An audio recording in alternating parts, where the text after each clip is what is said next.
Here's a little bit of what I saw during my 4 days at Megacon Orlando this year. If you did not pay extra to have your ticket mailed to you, then you do have to wait in a line to pick up your ticket, and then you will have to activate it. That line does usually go pretty quick. Once inside, I immediately went and grabbed a beer and then headed to the Star Wars area.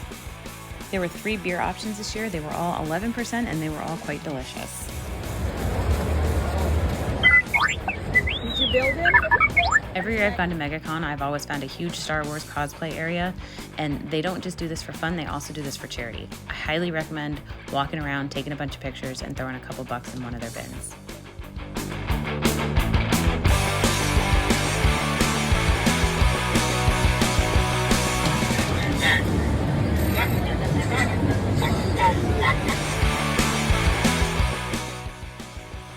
There are so many different themed cars to see as well, from the Millennium Falcon, to Kit, to the DeLorean, to Ghostbusters. A couple years ago, I even saw Baby from Supernatural. This year, I also saw a Rocky Horror Picture Show booth and an Agents of S.H.I.E.L.D. one with some amazing cars and some really cool cosplay. We also saw Cousin Eddie emptying the shitter. And it never really feels like a con until you see a TARDIS and a Dalek. And one of the best parts of any con are the cosplaying fans.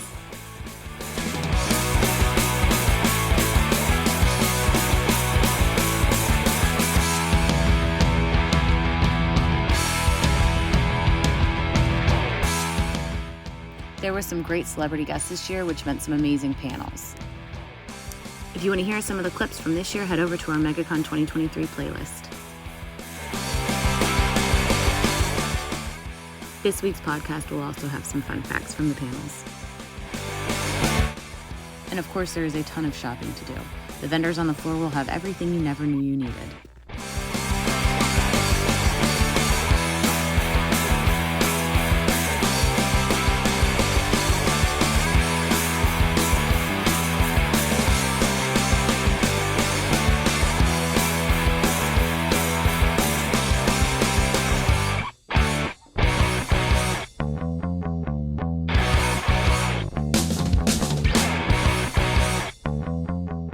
While waiting for our beer, we got to listen to Star Wars shanties.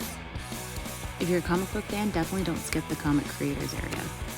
And it's definitely worth checking the guest list beforehand and bringing in your comics to get signed. In the artist alley, you'll find so many different pieces of art from so many different fandoms. Make sure to download the app because throughout the 4 days, there's constantly activities going on such as trivia, hat sorting, Jedi training, etc. In the celebrity area, you can meet some of the celebrities, take pictures with some of them, and get some of their autographs. However, if you do not like big crowds, I highly recommend avoiding Saturday. We also saw a very accurate wax depiction of Samuel L. Jackson, alligator Loki, people getting tattoos, wrestling, and more. If you're not eager to get in immediately, I highly recommend having breakfast at the pub. It's walking distance to the convention center, and you can get a Guinness Bloody Mary. And the best way to end any Megacon day is at Half Barrel Beer Project. They have an amazing beer selection, and they're less than a mile from the convention center. Cheers.